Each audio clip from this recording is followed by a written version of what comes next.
going, everybody? I hope you can see me okay. I wanted this video to be about what to do when you awaken. Spiritual awakening. Awakening to the realization that life actually isn't what you thought it was. And how now we find ourselves in, more or less, a delicate situation that we have to nurture and expand from in the moment, from where we land. In spiritual awakening, we have to find grounds to create a path. Most people think that you have to find a path or that you have to find yourself. But really, the way life works is that you are already found. You are already saved. And you just need to shed light on that reality. And so, expanding beyond limitations means coming into realization of a higher calling in your conscious awareness. To accept, to lay out for yourself versus what any pinprick of reality, people, places, things, try to label you and turn you into and motivate you to move about in a way that doesn't necessarily resonate with your core beliefs. And then you might find yourself in a position where your beliefs are either being abandoned or they're being expanded. Now, both of those are relevant because we are shedding layers in order to grasp what is the true us. And the true us is all around us, all the time, in every moment. The onion layers, starting from the outside, would be the valence that we see life when we first start out. And those layers are dry, old, unused, but they have helped protect the inner layers, the true layers, the juicy good stuff, where all the nutrients are. And so we peel back those layers when we come into realization that we can do without that layer. There's plenty left.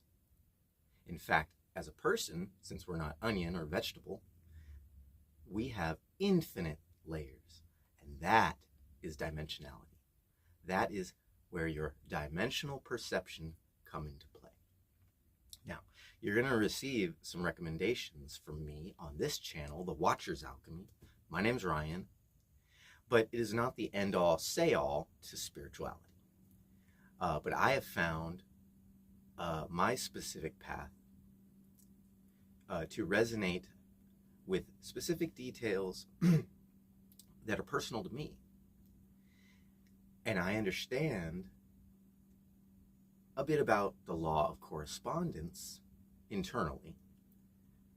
Not so much education. I'm reading, but anyway. Law of correspondence dictates that wherever I am, so is my resonance field. And anyone who finds this content is destined to find themselves within their own resonance field and its own correspondence, which is this content. For those who don't believe, who don't need to see, they won't even find this channel. And if they do, they won't even understand it. And so that is supposed to be like that. There is no convincing people because everything happens exactly how it's supposed to happen, good or bad. And that's duality. So to see it that way is to have a non-dualistic perspective. And that is one place that we start when we wake up. We realize that all the triggers of things that we think are bad and all the energy that we feel from good we wake up, we start realizing that some of those energies, good or bad, are entropic and non-entropic, which means no matter how we perceive them at first, good or bad, there can be forces within either good or bad, mostly bad, but they can be in good forces too. Entropic forces restrict, limit, choke, eat away and swallow and dissolve and divide truth. It divides it. It creates good and bad. It creates true and false perspective. So shedding light on both integrates them together so that you can see them as a whole and what they are. Hope that makes sense. So that is what we are waking up from.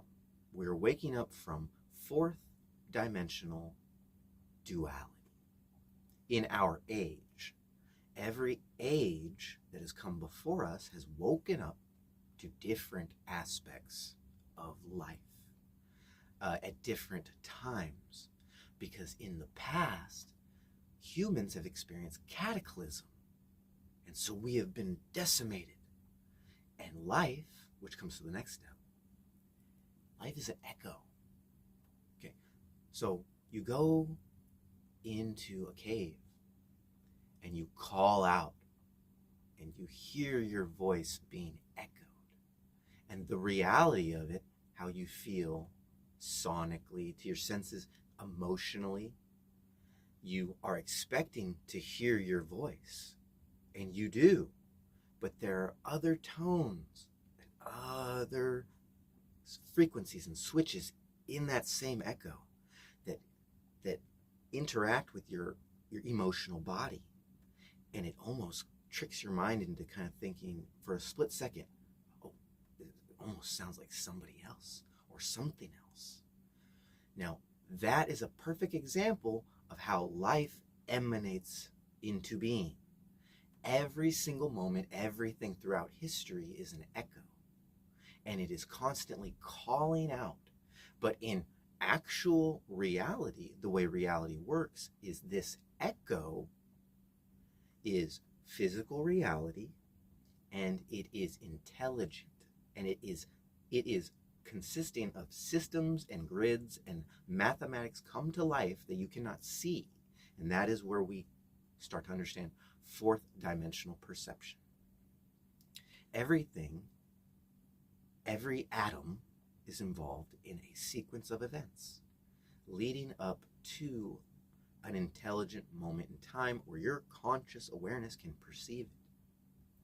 But it's also filled with lots of intelligent life that would like to blind us, to get us to serve its purpose, because it's intelligent and it wants to survive, and it is infinite and everywhere, and it has characteristics just like you see other people, millions and billions of people who have different personalities. So does the intelligent life that works behind the scene, within the envelope of reality, of perceivable reality. Okay? And so when we learn dimensional perception and how to climb in awareness, we start integrating and culminating all these aspects into a readable book that spells out our life and our life path and confirms our beliefs, confirms our knowledge and gnosis with correspondence and proof. And we will see the proof. Only we will see the proof. You know, it's not for convincing. It's not for convincing the outside world. So that's where we get into what are we actually trying to do. So what you have to understand is that when we awake, we have to start getting to know our ego mind, our ego energy, and the things that feed into the ego. All things that feed into the ego belong in that realm of things that are behind the scenes that we can't see. and they are intelligent. So they want our ego to serve us. Now, the trick here is that you have to get over that emotional impact of realizing every single thing in the physical reality just means something else. And it is a vibrational density, an echo of a higher, less dense spiritual meaning and purpose. Okay? Now, human relationships are a perfect example of that. It doesn't make them any less important, serious, or real. It doesn't make our accountability to our relationships and the people that we love any less important. Our accountability and our responsibility to those people are very important, and they are very real where they are. But we have to understand that our ego mind wants to turn things denser. It always wants to turn things into a denser material, to catalyze or to calcify into reality.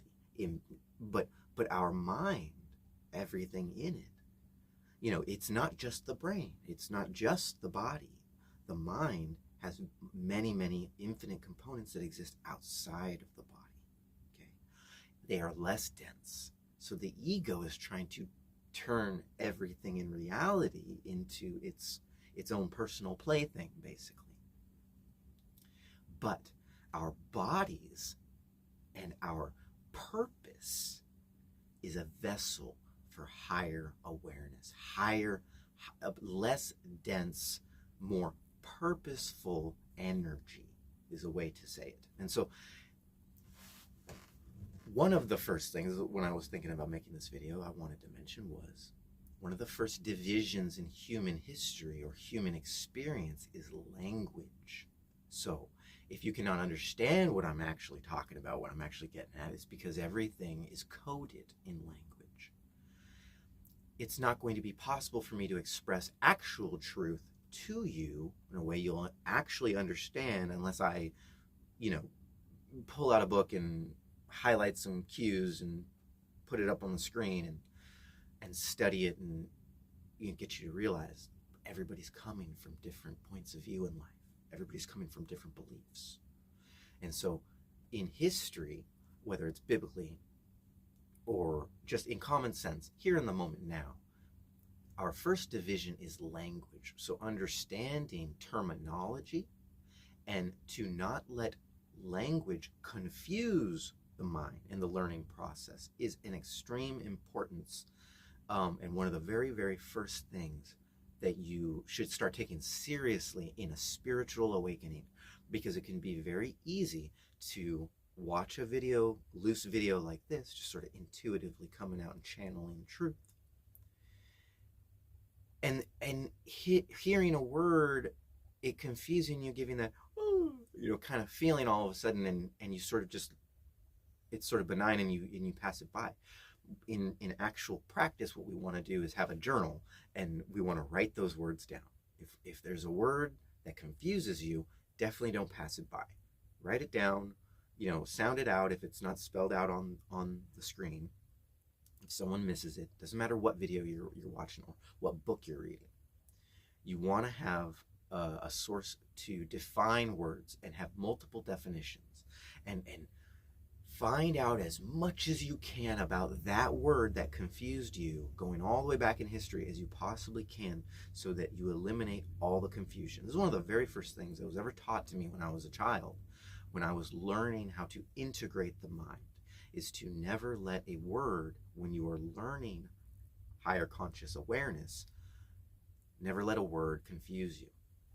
So terminology. And so all words go back to language and different languages. So we want, an understanding of language and its versatility and how it divides us and how our egoic mind will attach to language and how, okay, I'll get to passive aggression in a second, but how division in language and understanding only creates confusion and division. Whatever, we'll just move on. Okay, now, since I mentioned it, passive aggression, I wanted to make a whole video about passive aggression. Am I saying that right? I see, there are going to be things in your resonance field along your timeline and in your echo that the higher dimensional forces that circle around, like you hear all this noise all of a sudden, they're going to want to get you to distract and not remember certain things that are on your life path. That is the craziest thing about reality that a lot of people don't understand. You hear all this noise?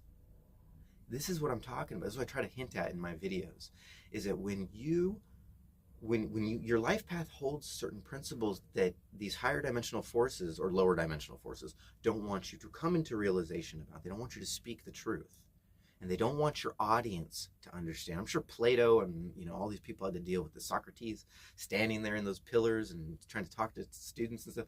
All kinds of stuff happening around. Horses going wild coming through the stadiums, and I don't know.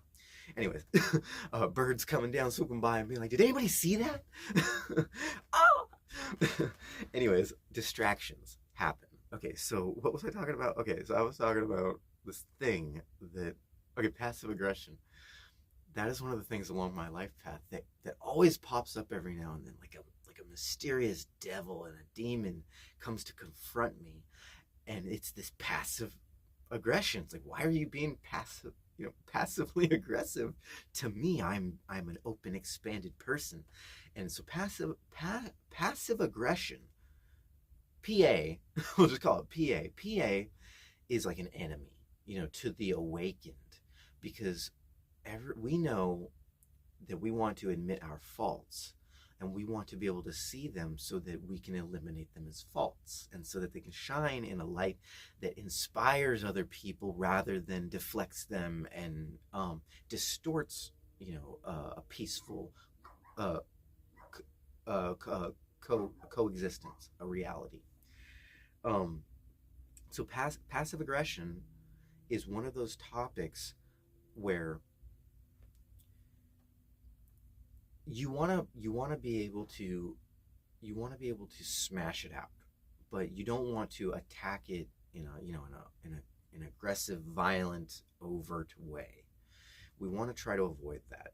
But passive aggression, the more I say it, the quieter it gets. Yes, I'm talking about this. You can't stop me. A passive aggression. Notice how I can't say it for some reason. PA. I have dealt with a lot of. I don't know. I don't want to get to it. I suppose the purpose of using passive aggression as a principle in this video is to exercise this principle that there are things that you will need to exercise to get out and to work out vocally, consciously, and interactively with other people that try to hinder and limit you. Those onion layers. There's just more thicker onion layers that are hard to see.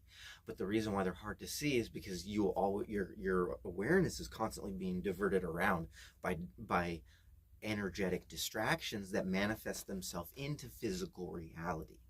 Now that goes back to what I was talking about, how we have to deal with this impact of the things that we have wanted so much and been passionate about turn out to be something else in reality, something kind of that has been divided, and that we're only looking at one part, but really there's another part that's reflected in a space in reality that's being distracted from you.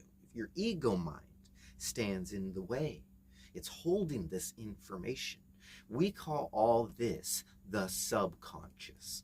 Now, as to date, a lot of the literature that has come out call it the conscious. So like that the conscious is this thing that is seen and hidden, but it is this grand thing, and it's true. That is very true language. But when I came up in learning about integration, we divided the understanding into subconscious, things that are pretty much hidden, and analytical information. subconscious information, analytical information, information that is to be analyzed and that can be seen. Everything that exists in the echo that can be seen is yet a reflection of a grander, less dense energetic principle in sequence of events, sequence of conscious, intelligent mathematics that we put together. It's all one thing. Okay, so what you can't see is still relevant, and the analytical information that you are seeing is supposed to hint at that. So when we see anything in our reality in any moment, it literally spells out into an infinite storyline, but we are only privy to specific bits of information in each moment, and so we perceive that as time, pretty much. So analytical information tells us about a grander subconscious information that is hidden from our minds. So what we want to do in all moments is go, okay. But we also have to play out the drama. Whether, I don't mean the word drama as in a bad thing, it can be a good thing too. The drama of life. The drama of life. The Ten of Swords is something that I do often on this channel. I express what the Ten of Swords means because the drama of life is... Okay, so let me back up. Okay, so the Ten of Swords is the card where you have to understand that life is a drama. Okay, and so the depiction of the Ten of Swords is actually this very violent-looking, bleak scene where there's a dude lying on the floor with a bunch of swords in his back, and it looks like, it's like it's been a battleground. It's been, death has come through. But what that's supposed to actually tell us is that there's this need for change in perspective, and to find that there is a drama to life, and that the guy is actually doing this to himself because it's not real. It's all just a play. So you're supposed to look at this really horrible scene and be like, oh, it's just a play. And it's supposed to entail holistic healing. And so you can kind of see how that might come around. We become consciously aware about the drama that's being played out in our specific storylines and how it affects us emotionally, and how all of a sudden we catch ourselves consciously and be like, but it's a bigger thing. But look at me, I fell for it. I'm emotionally taken back by what's happening in my life. Or the flip side to that is having a really great experience and being really into it. And then so one of the most iconic emotions or scenes or dramas we can play out in the positive sense is when we find the lust element in our life, the having to do with our own sexual desires or even the lack thereof, that whatever that is to its peak when it manifests itself in the physical form and we catch ourselves, that is whatever that is in your storyline is like that is a piece of that drama that we have to dissect and go, okay, I need to become more aware of this, because all this is actually, because I'm a vessel, because this whatever this is I'm feeling actually isn't me. It's an accumulation of something else that is more intelligent, that would prefer that I be owned by it, because I am a vessel. And so intelligent life throughout the entire cosmos has become very used to this pattern. And so as we incarnate and become humans, intelligent humans, we have to center ourselves and become not empty vessels, but we have to become vessels that are able to interpret out our own conscious path, and which is separate from anything else that is outside of us or polluted within us. So when we realize that we are this vessel and that we are ascending But there are other energies involved. It can get very confusing. What exactly am I doing here? Well, that is where it actually starts to get controversial, and we start to veer more into just my opinion, even though this whole video is my channeled opinion on how I see the information coming in.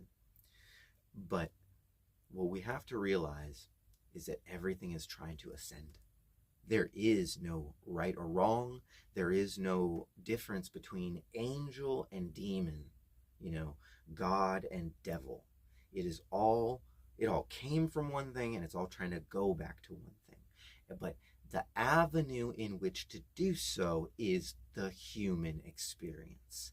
We are the fulcrum point from which all vibrational energy manifests into its, not densest, but into its pivotal density, which is the third dimension, third and fourth dimension.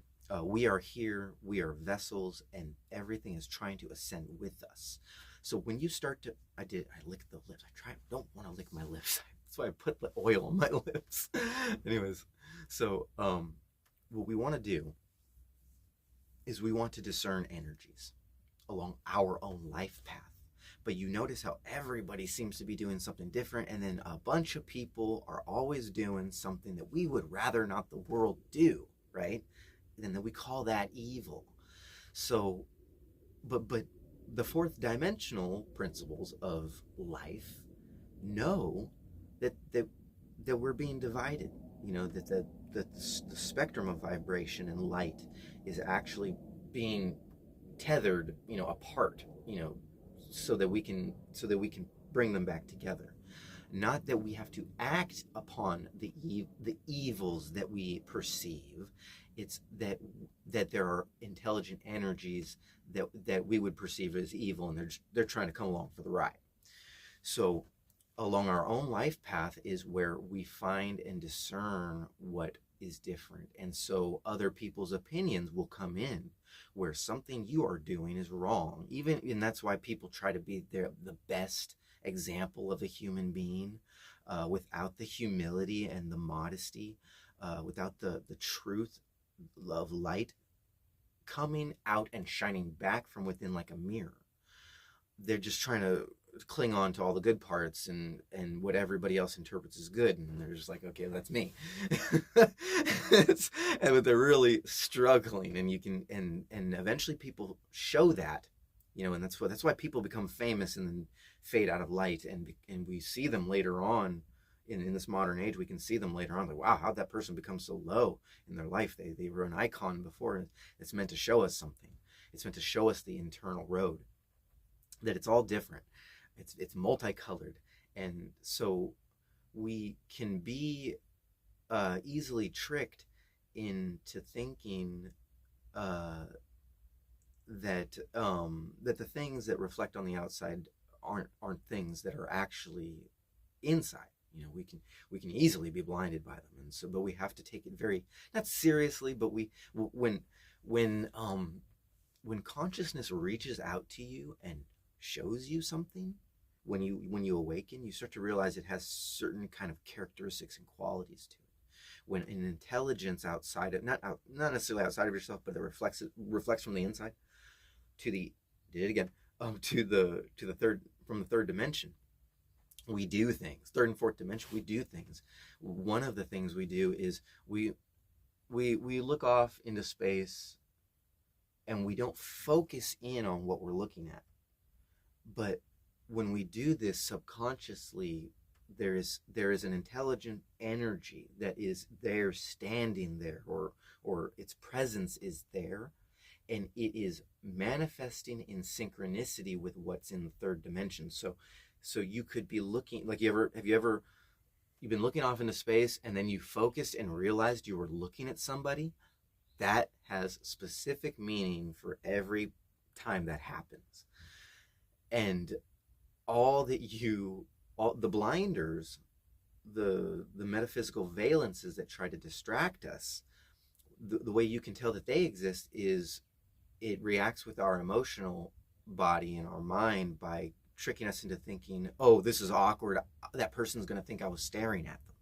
or something along those lines where you think that somebody else's opinion matters, or that someone else's opinion exists at all. That it just becomes different when you awaken. I did, I'm doing it. I gotta stop doing that. More people are watching my videos. I gotta stop acting like a buffoon. Got to become more consciously aware of what I'm manifesting into physical reality. I notice I look like a lizard when I lick my lips. It's not embarrassing, but it's pretty stupid. So I gotta stop doing that. I'm just getting older, and I'm starting to do old person things. And so I'll throw this in there. We all do old person things. Reverse aging, physical manifestation of reverse aging. Now that is something you want to grasp. It's a concept you want to just start believing in, which gets into the positive nature of fourth dimension. Anyways, but you want to start believing in reverse aging, because believing in it and really believing in it, like, start telling yourself, you're not getting older and all that. It's only going to help you. You tell yourself that you're getting older, that you are less qualified, that you have less quality, less youthful quality, let's just put it in that vernacular. It's only going to harm you. You want to start at a very young age. I had some issues when I was younger, when I was born. And so it caused me to slow my healing, because I broke tons of bones when I was just a kid. And so the healing was very slow, and the growth was very slow, because the body was always trying to catch up every time I broke something. So I didn't gain in height, and I more or less had a lot of people around me that would always tell me that I'm the little one, that I'm the young one. And it always kind of manifested itself in physical reality and reflected back into my consciousness, where it was like, okay, yeah, and the subconscious taking over, always telling me that I'm young. And then when I was still young, when I was only 11 and 12, I started learning mind integration, learning the subconscious and the analytical, and the ways to work with the mind-heart coherence at a young age. And when you do that, it just expands your awareness, and those understandings of those reflections start to become quantum reality from a future you that is calling back, reflecting back, saying yes, from above, saying yes, this is reality. And when you embed that and get rid of all that other nonsense about how I'm aging and la la la, you treat your body mildly healthy enough, and you understand that you're not aging, you will reverse age. It's that simple. And there's tons of other things you can do too, which I want to start doing now that I'm in my middle age. Because I did notice some years ago that I am starting to look older, but you can reverse that again.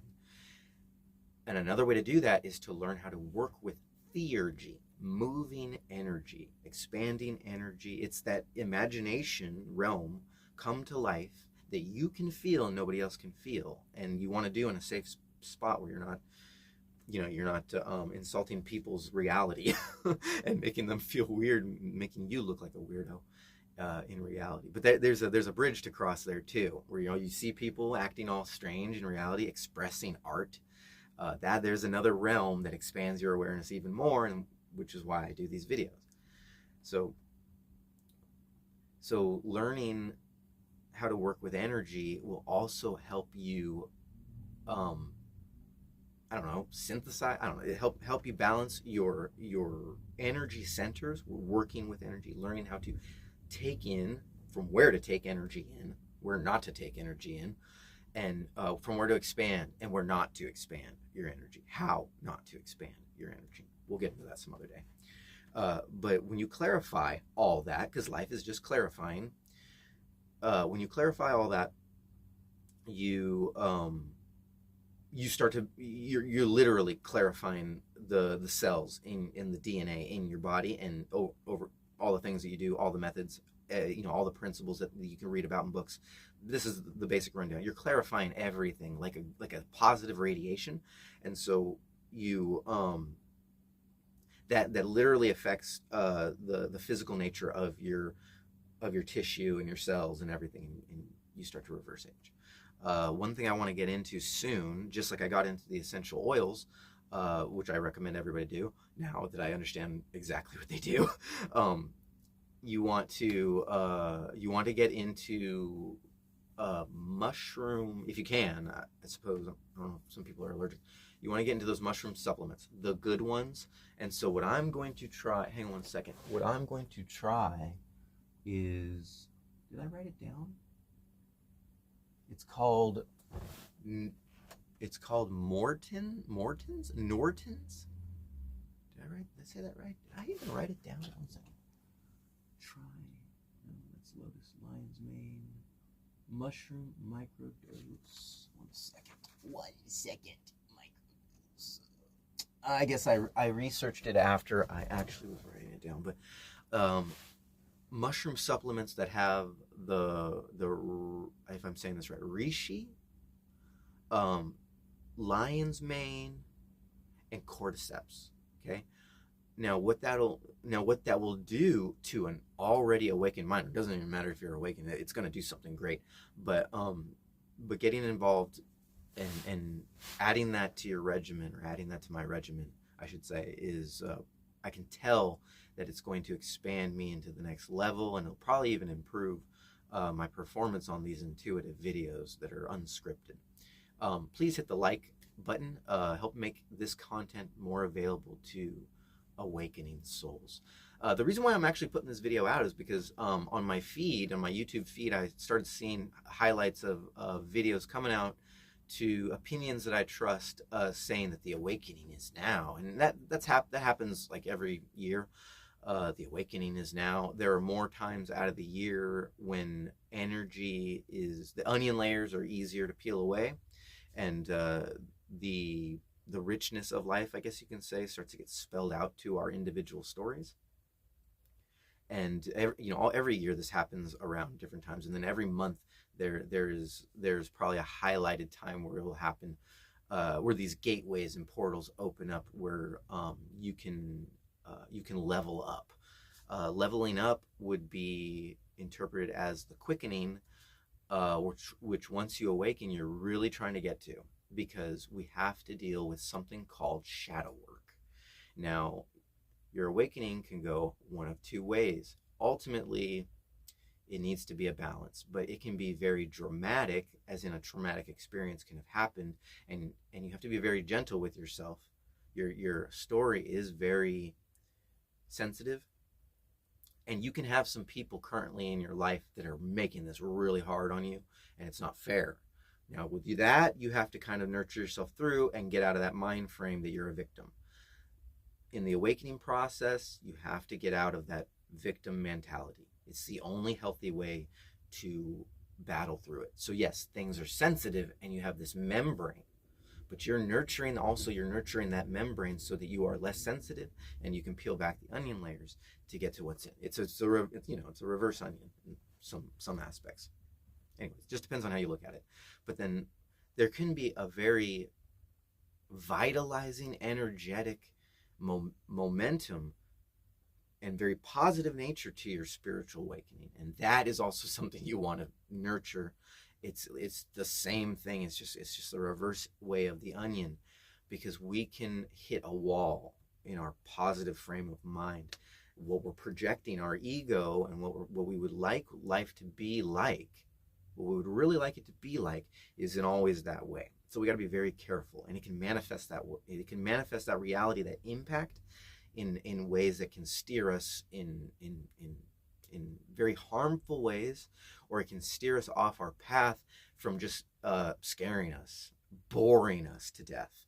It can come in many ways. Consciousness works in very subtle ways and steers us in very subtle ways that requires discipline to not be swayed from.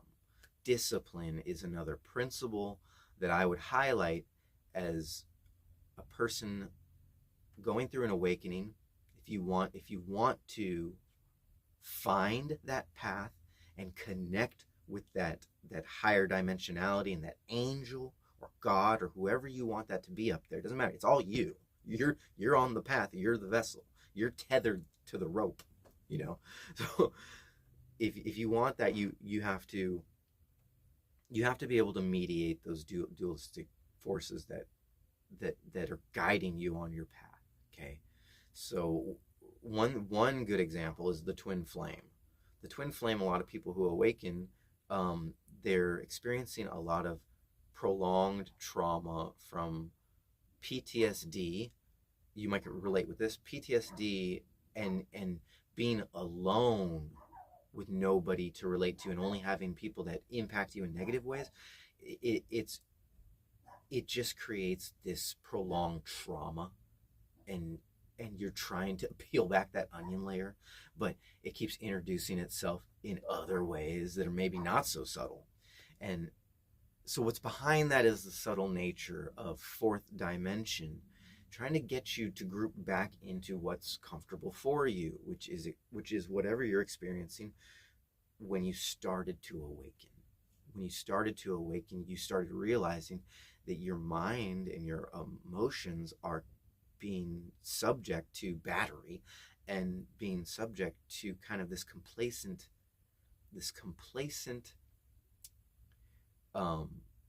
acceptance, that life is just this way and I am just this lower way. That is everything trying to densify what's in your consciousness. So that's an onion layer. It's an onion in itself that needs to be layered out. Like I said, this all requires some sort of nurturing. It doesn't matter if you're having a bad experience or a good experience. There is a sense of nurturing that needs to be had to conscious awareness in expanding through the dimensionalities. Now, I'll try to get through this real quick because I know this is a long video, but the dimensionalities that I speak of, everybody has their different opinions of them, but I talk about them through the human perceptual experience. What is possible for a human to perceive, a way for them to perceive, and how they differ from the regular five senses. So that is dimensionality through human perception, and I talk about dimensions 1 through 11 through the tarot in order to get people to understand what they should be experiencing or feeling in order to embody these dimensions that have many infinite avenues and intelligences in them, and they have different agendas, and it's vast. Read. But the human perceptual experience, the way I say it, is kind of different, and I think it's easier for people to understand who have different beliefs. So this is what they are. So 1 through 11, getting you to embody a higher dimensional perception. 1 is the self. It is the core. It is your presence. It is what you work on when you feel your gravity and when you're in a room and everybody is doing their robotic thing around you. You are a presence in the room and you can feel this. And if you can't feel this, nobody else can feel it. Okay, there might be an angel that comes in that manifests into physical reality that reminds you, hey, you're special. But you, without your first dimensional dynamic, you cannot have your presence known, and you cannot expand your presence. So that the first dimension is your gravity and your presence, and is your first chakra all the way at the floor. Your second is your feelers. Opinions may vary about the second dimension, but when in the human perceptual experience, it is everything that is not you. So when you have exercised your first dynamic yourself, you know what yourself is, and everything that is outside self is in your second dynamic, your second dimensional valence. So when you are awakened and you're intuitive, psychic, empathic, it is the feelings that you feel that you know are not yours. So when someone is giving you the evil eye and you're starting to feel kind of about yourself, you realize, oh, that's not true. I am great. I feel amazing about myself. What is this feeling that's coming in? It means it's coming from somewhere else. It doesn't necessarily have to be projected from somebody. It can be an echo, and that echo in two-dimensional echoes are intelligent also. And so it can be something you just need to nurture. It's like, oh, well, felt that about myself. Something came up and reminded me I'm a jackass, so got to work on that. Your second dimensional feelers, and so that expands also, and is in relation to the other dimensions. Third dimension is the physical world that we live in. Anything that manifests into physical reality, doesn't matter what it is, doesn't matter if it's a toothpick, doesn't matter if it's a person. It represents something in the higher and lower etheric, or however you want to interpret that. Fourth dimension is like the intelligent energies that you can't see that have gotten us to structure life the way we perceive it. And it is in cahoots with all the other dimensions also. But it is the nefarious dimension. It is the one that would rather us not expand. It would rather limit us, in this. It would rather stand above us and say, nah, that's far enough. But it has, it also has things in it that want us to expand. So there's a dualistic nature to the fourth dimension, and that is pretty much where we get duality across 12 dimensions, and the whole reason why good versus evil exists in the first place. Fifth dimension is your bridging dimension. It is the way to perceive all that. It is the way to perceive and get out of that valence in the human perceptual experience. I'm not going to really talk about the dimensions. It's too much more of what's in them, but the human perceptual experience is pretty standard across the board, where the fifth dimension can be looked at more. It can be looked at two ways. One, it can be looked at like a membrane, where the things that permeate in and out of it go through a regulatory process. Or it can be looked at as a bridging avenue that gets you from one place to another, consciously speaking. So anything involved in getting outside of a stuck fourth dimensional valence or lower is fifth dimensional, and that is where time and space take on a different form. Okay, that's where quantum mechanics comes into play, and that's where our human perception and understanding how quantum mechanics plays into it, that is a fifth dimensional quality. So bridging. Sixth dimensional is, I always call it standing on the mountain. It doesn't necessarily mean that it's the highest peak. It just means it is a perspective. So you have passed the bridging, you have passed the membrane, and you are now in a realm between realms. It is twice that of what the third dimension is, and what the third dimension is it is a gold mine prospect. So the sixth dimension is where other intelligent energies have put their prospects into how the third dimension is manifested. Okay, on all the higher dimensions, the gods and everything, God itself, or even the devil itself. Duality exists everywhere. It doesn't just exist in 3 and 4. Okay, so this is the creation or non-creation of life itself and how it will be interpreted and all the energies going into it. And now sixth dimension has a density also which interprets into the third dimension, which in your human perceptual experience can interact with the sixth dimension. So you can find out what's in the sixth dimension and find out how it is most likely in probability, which is a tool that the awakened mind uses, probability to interpret what is actually going to manifest into your resonance field in your physical reality. Now, in practices of getting rid of the ego, you can actually do magic by stepping into the sixth dimensional conscious realm, into understanding it's literally like a dice. It's like, there's the three side that has the 3 points, and then there's the sixth side that has the 6 points. That's literally how reality works. It's kind of strange that way, because it sounds so simple. But the sixth dimension is the third dimension in duplicate, and all the intelligences and everything that can manifest into physical form, or that it can be manifested from a physical intelligence, or came from the physical world that ascended up into that realm. It can be up in there dictating what manifests on any spectrum through fourth dimension, 2 dimension, 3 dimension, can manifest into your reality. I hope you get what that means. So above that, seventh dimensional human perception is all the opportunities and all the things that are illuminated in that is possible in an endless reality. Now, it is still it's the sixth dimension is where you can actually see them, you actually perceive them.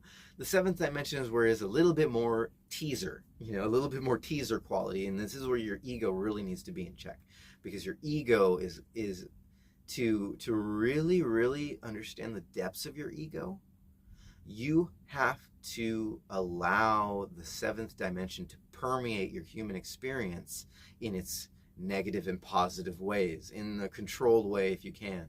But you have to fall victim to these illusions that are in your resonance field, otherwise you can't see what they are. And so that's how you open yourself up to seventh perception experience, the seventh dimension, is you have to humble yourself and humiliate yourself. And this is where you get rid of your ignorance, you get rid of you embody real humility, and the different reflections of humility that are interpreted in the human experience, all aspects of humility, and humbleness, and what reality actually is, and getting out of this mind frame that it is one thing or another, or that you want it to be one thing or another. Okay, you're following a path. You're not resisting a path. So the seventh dimension gets us to not resist the path. It's a very humbling dimension, and it's a very colorful dimension.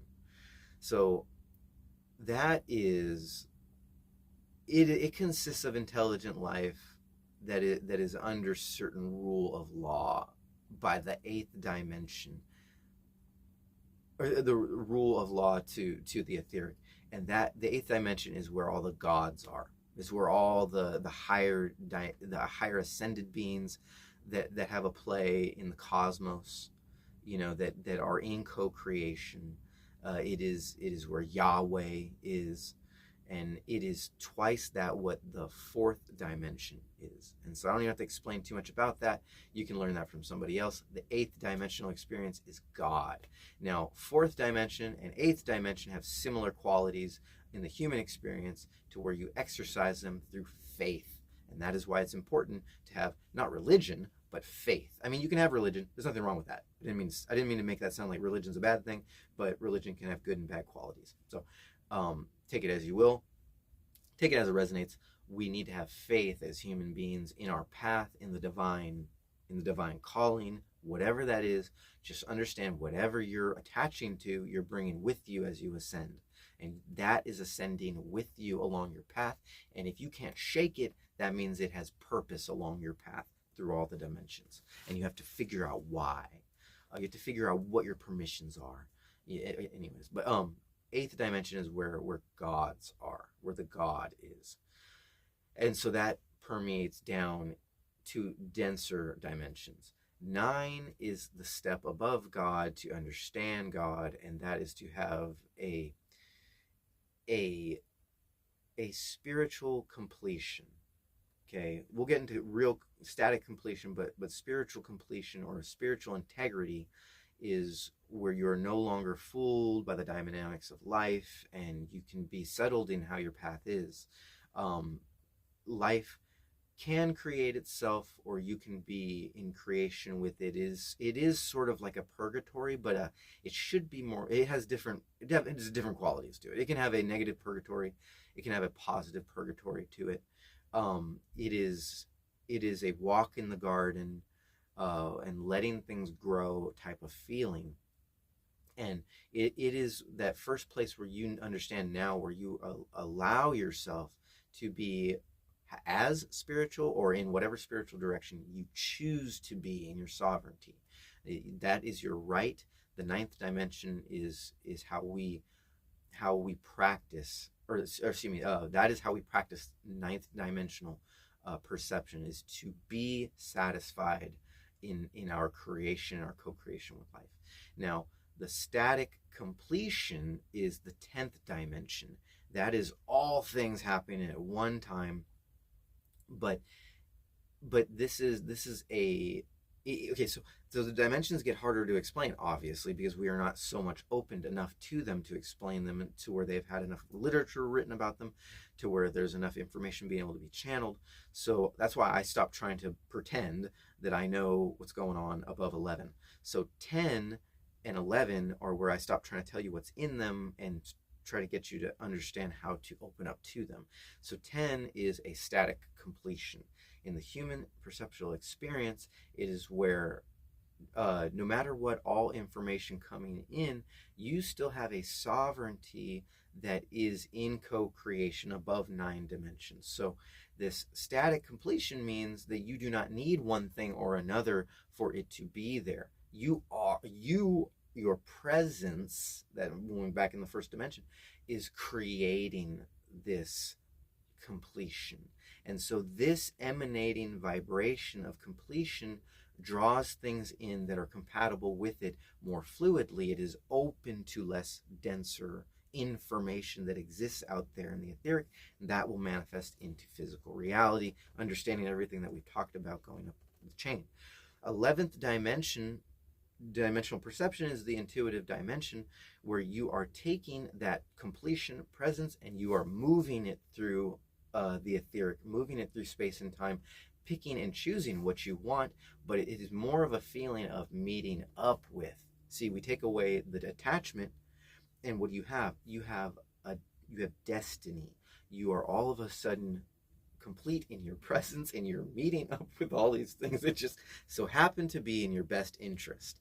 That is how it feels. And so it's a feeling of suspension in midair, even though you have presence and gravity, and it's a feeling of moving. So that is ascension into the higher realms, is what is available to us right now. 12th dimension, I'm not going to get into that pretending like I know, because 11 dimensions is exactly where a person needs to be. It's that full cycle, and you go up and down. You can practice that all day long, all week long, all month long, all year long, and it will open the quickening to your awakening. All right, I've said enough. This is a really long video, which is going to require some edits and some time, but I wanted it to be at the forefront of the Watcher's Alchemy arsenal when people come and find this channel, because YouTube's doing something different. I recently got over 200 views in 2 days, and it earned more than 6 subscribers in a day.